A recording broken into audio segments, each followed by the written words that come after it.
Yes, you can relax now. Slowly, very slowly, remove your eye bands and gently let the light come back into your eyes. For those of you that have just joined us, welcome. Good to have you with us. We are just in the power manifestation segment. Today's power is the power of third eye vision, seeing images blindfolded. So while the participants were blindfolded, we displayed an image for them. And now we are requesting all participants, please take a moment and share with us what was revealed to you in your third eye. So understand every power manifests through the feeling connection, through the space of oneness with Paramashiva, the space of oneness with Swamiji, the Supreme Pontiff of Hinduism. It is through this feeling connection, through this space of oneness that powers manifest. It is in fact the divine that manifests through us. So let us take a moment and share what was revealed to you in your third eye. Please go ahead. And when all the participants on the YouTube, please take a moment and start to share.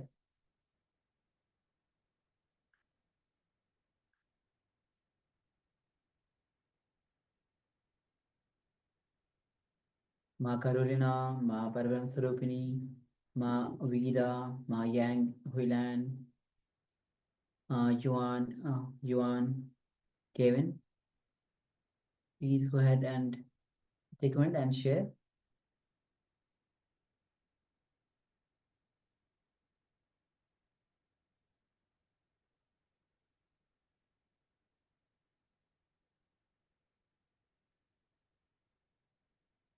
It's requesting everyone, please switch on your cameras and make yourself available in the camera frame itself. I'd like to take a moment to take you back to the first day of Paramashivoham, where one of the exercises was to write down what you expect from this course, from this Paramashivoham Level-1. So you would have written down everything that you expect from it, everything that you want to get out of this program. And also Swamiji says very beautifully that whatever you put into the program is what you get out of it. So if you put in 50%, you only get back 50%. The only way to get back 100% is to put in 100%. So requesting everyone, let us switch on the cameras first of all. Let us take part, so participate in the program, so you can get the full benefits of the program. So you can get everything that you expect to get out of it. Otherwise, at the end of the program, you will say, hey, this was just another program. See, understand that you, by not participating, you are in a way making it cheap as well. Because this is Swamiji's gift to the world. It is a super conscious breakthrough to humanity through this program, as well as a lot of other teachings by the Supreme Pontiff of Hinduism. He's giving us a super conscious breakthrough. And by not participating, you are not only not benefiting yourself to your expectations, but you're also making it cheap for, see, understand in the past, these programs used to be paid. They used to be 5,000, 6,000, 10,000, even 21,000. So for the PSM 3, used to be $21,000. It is offered free by the Supreme Pontiff of Hinduism. So understand there is real value in it. But by not participating, you are making it cheap. So please, requesting everyone, for your sake, please take part in this program and make sure you get the full benefit out of the program. All right, so let us move on to the verification stage. This was the image that we displayed for you. So it's a beautiful scene, a beach. You can see the trees, sun is just rising at the horizon, and you can see little waves. You can see the rocks. You can see the sand, the beach itself. So kind of a nice little warm environment as a beautiful scene. So this is the scene. So if you have seen anything regarding the trees, the clouds, the sun, water body, congratulate yourself, you have manifested this power. All right. So with this, now we'll be entering into the next revelation by Swamiji, which is going to be on the etheric layer. So we already have covered the 3 layers, the first 3 layers, which is physical body, the pranic layer, and the mental layer. Next is the etheric layer. So we'll be entering into this layer. So please come to the space of listening and let's begin.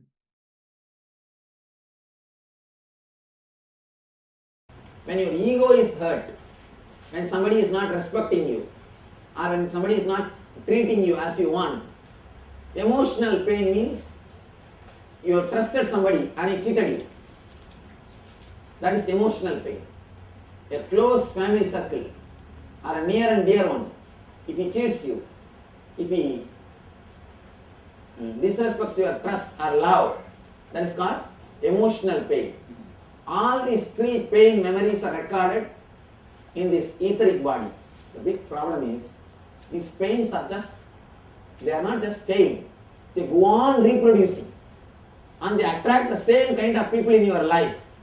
You attract the same kind of people who will abuse you in your life. There are some people, wherever they go, they get abused. They get disrespected. They attract only that kind of people because you are pregnant with painful memories. That's why you always deliver pain in your life. This memory, this layer, is a layer which we need to concentrate more. This is the most powerful layer in our system. This single layer corrupts the whole thing. All the 7 chakras are in this layer only. You see, the whole LBP program is just related to this one layer. The whole LBP, I am working on this one layer only. This one layer is so serious thing, such a serious thing. If we can work on this one layer, we will be completely liberated. Please understand. Now, sit straight, close your eyes. Intensely go through all the 3 level pains, one by one.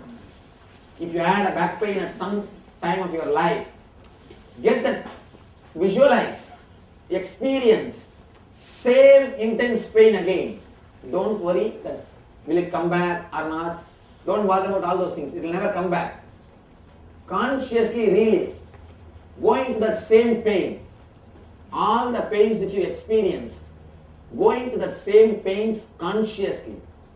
Don't bother, it will never come back. You will not suffer. When you consciously relive, always you will be relieved. You will be throwing away, you will be removing all the engraved memories of pains in your inner space. Now start reliving all the physical pain, mental pain, emotional pains. Go into the same situation. Have that same feeling, same mood. Tears may roll in your eyes, from your eyes, or you may feel the heaviness, suffering. It's okay. Nothing wrong. Let you go through the whole thing. Nothing wrong. Some you might have experienced the guilt itself. Whatever is remaining, go into it. Let everything leave your inner space. Please close your eyes. Sit straight. Could you please repeat what mental pain is? Ego, your ego being hurt, not you feeling like you are not received enough respect. That's mental pain. Emotional pain is when you trust somebody and he cheats. That's emotional. So Swamiji, what about the pain that you already have, like physical pain you have right now? Yes, go through it. Consciously live it. Please tie the ribbon. Sit straight.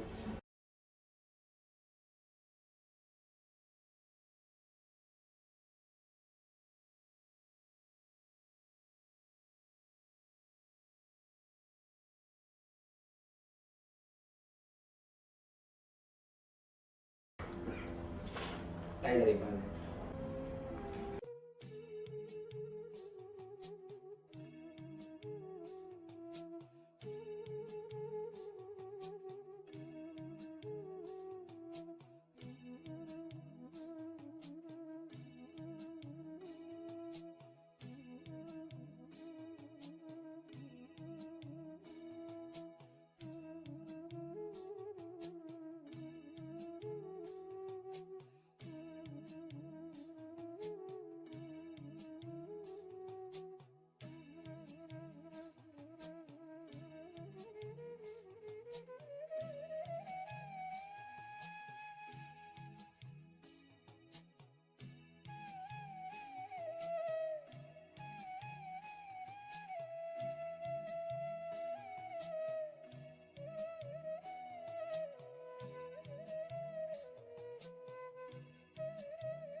Go into all the pains. Relieve.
See, as I was telling you, all the 7 energy centers are corrupted by these painful samskaras. Here, I'll help you. Now it's of course, this technique, directly we both are involved. Directly I'm going to help to work on every chakra, means I'll guide step by step to concentrate on every chakra, and the very meditation will energize or remove this negative engrams. The very awareness, very consciousness, when you are conscious of that particular chakra, that itself starts activating the chakra. That itself starts releasing the painful samskaras, leaving the painful samskaras. I'll guide you step by step. Above all, the Master's presence also will help you. That will also take care of purifying the 7 energy centers. Please sit straight. Close your eyes.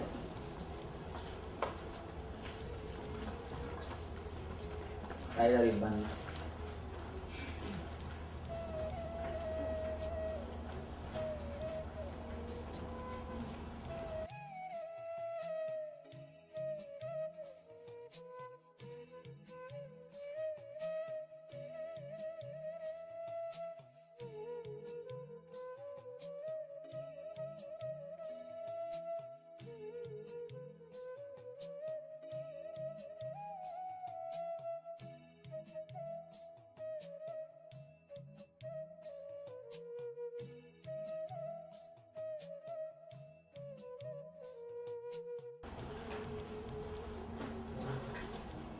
Inhale and exhale as slowly as possible. deeply as possible.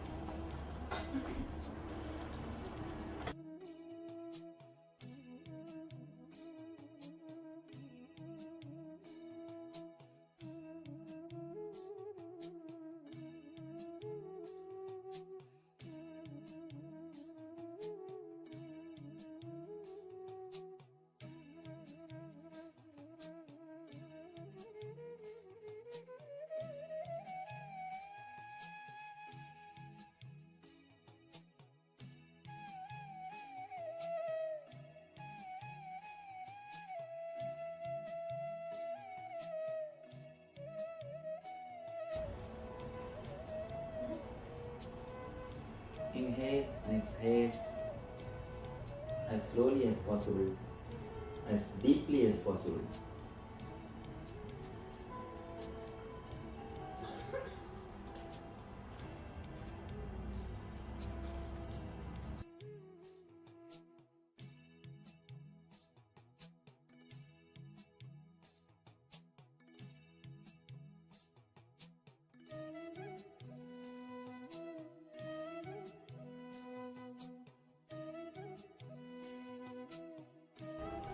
Concentrate on the root chakra. Concentrate on the root of the spinal cord.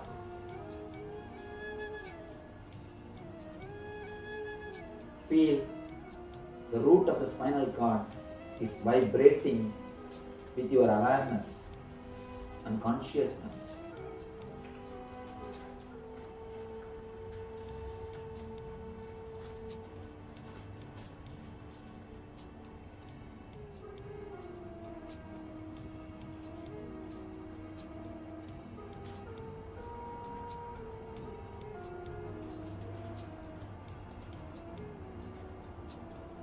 Forget all other parts of your body. Just remember only the root chakra.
Forget all other parts of your body. Just become Mooladhara chakra, root center.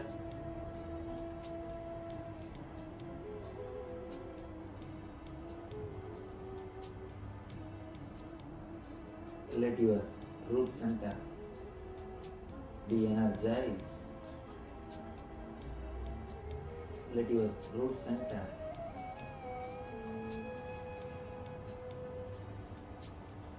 be illumined. Let your root center be filled with bliss.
Slowly, very slowly, move to the Swadhisthana, just 2 inches above the Mooladhara, 2 inches below the navel center is the place of Swadhisthana. Come up to the Swadhisthana.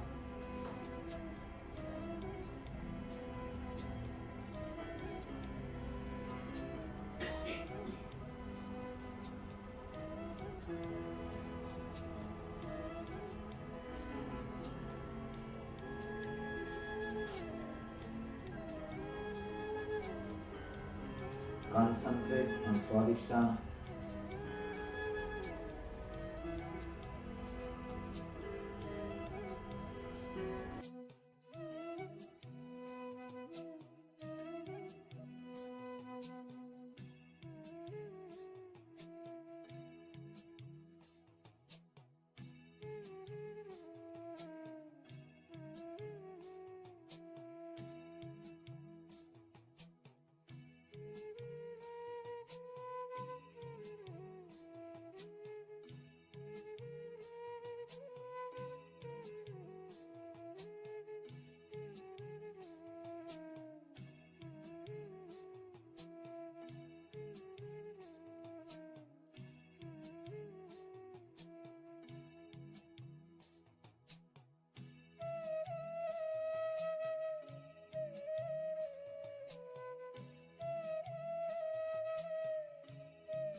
Let your Swadhisthana function blissfully, beautifully. Let your Swadhisthana radiate bliss. Let it be completely healed.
Let you be blissful in Swadhisthana.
Slowly move up to Manipura navel center. Concentrate on the navel center.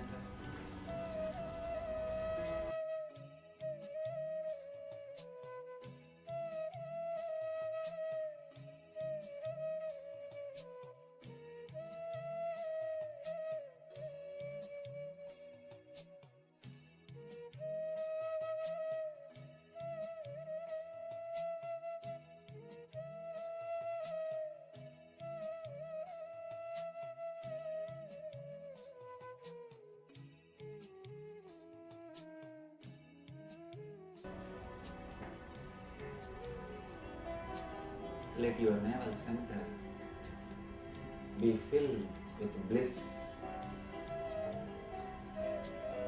Let your navel center overflow with healing energy. Let your navel center be completely healed.